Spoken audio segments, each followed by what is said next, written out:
The lost offering, the marigold petals scattered across Elena's kitchen table like drops of molten gold, their pungent sweetness masking something far more sinister that had begun to permeate her small apartment in East Los Angeles. October 15th marked the final day of Hispanic Heritage Month, and she had spent weeks preparing for Dad de los Muertos, meticulously crafting an ofrenda that would honor her grandmother's memory.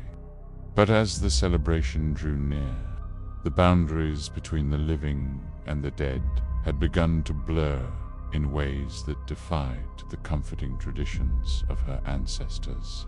Elena's fingers trembled as she arranged the sugar skulls, their hollow eye sockets seeming to track her movements across the room.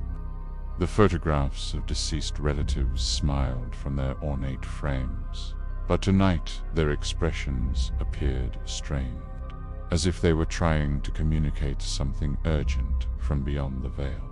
Her grandmother's portrait, positioned at the center of the altar, bore an expression Elena had never noticed before, look of profound warning that made her skin crawl with ancestral dread. The apartment building, constructed in the 1940s to house the growing Latino community, had always carried whispers of the past. Neighbors spoke in hushed tones about the families who had lived there during the Zoot Suit riots, about the dreams deferred and the identities suppressed in the name of assimilation. Elena had dismissed these stories as folklore, but now the walls themselves seemed to pulse with the accumulated grief of generations who had struggled to maintain their cultural heritage while navigating the complex landscape of American identity. As midnight approached, the candles on her ofrenda began to flicker without any discernible breeze. The papal picado she had carefully cut and strung across the ceiling started to rustle, the delicate tissue paper creating shadows that danced like phantoms across the walls. The scent of copal incense, traditionally used to guide spirits home, grew overwhelming, thick and cloying, as if the very air had become saturated with otherworldly presence. Elena's reflection in the mirror above her altar began to shift and waver. Her features, a beautiful blend of indigenous Aztec heritage and Spanish colonial history, seemed to fragment and multiply. She watched in horror as her face became a kaleidoscope of all the women who had come before her, the conquered and the conqueror, the displaced and the displaced, each bearing the weight of a complex cultural legacy that stretched back centuries through Mexico, Central America, and the Caribbean islands. The photographs on the ofrenda started to change. Her grandmother's gentle smile twisted into something accusatory, and the other relatives' faces began to morph into strangers' people Elena had never seen, but somehow recognized in her bones. These were the forgotten ones, the voices silenced by history, the stories erased by those who sought to homogenize the rich diversity of Latin culture into something more palatable, more digestible for mainstream consumption.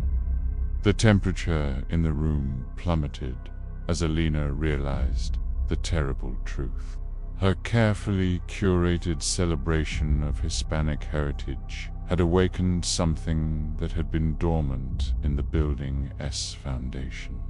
The collective trauma of a people whose identity had been systematically suppressed, whose traditions had been commercialized and commodified, whose very existence had been reduced to a month-long acknowledgement sandwiched between more prominent cultural celebrations. The marigold petals began to wither and blacken, releasing a putrid odor that spoke of decay and forgotten graves. The sugar skulls cracked, revealing not the sweet confection within, but something dark and viscous that oozed across the table like spilled blood. The papal picado transformed from vibrant celebration into funeral shrouds, and the candles burned with an unnatural blue flame that cast everything in a sickly, ethereal glow. Elena felt the weight of centuries pressing down upon her shoulders, the burden of carrying forward a culture that had survived conquest, colonization, and countless attempts at erasure.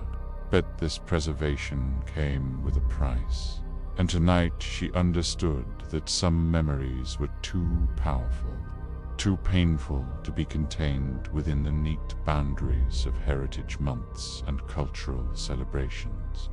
The spirits that answered her call were not the benevolent ancestors she had expected.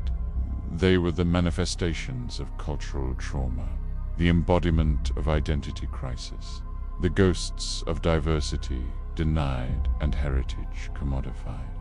They whispered in languages that predated Spanish colonization, spoke of rituals that had been forbidden, and demanded recognition for the complexity of Latin experience that could never be captured in a single month of acknowledgement.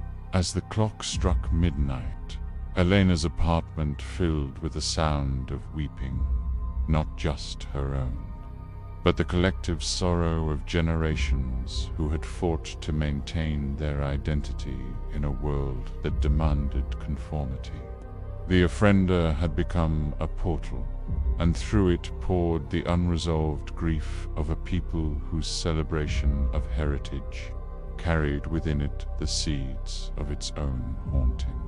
The last thing Elena saw before the darkness claimed her was her grandmother's photograph, now bearing an expression of infinite sadness, as if apologizing for the burden of memory that each generation must carry forward into an uncertain future.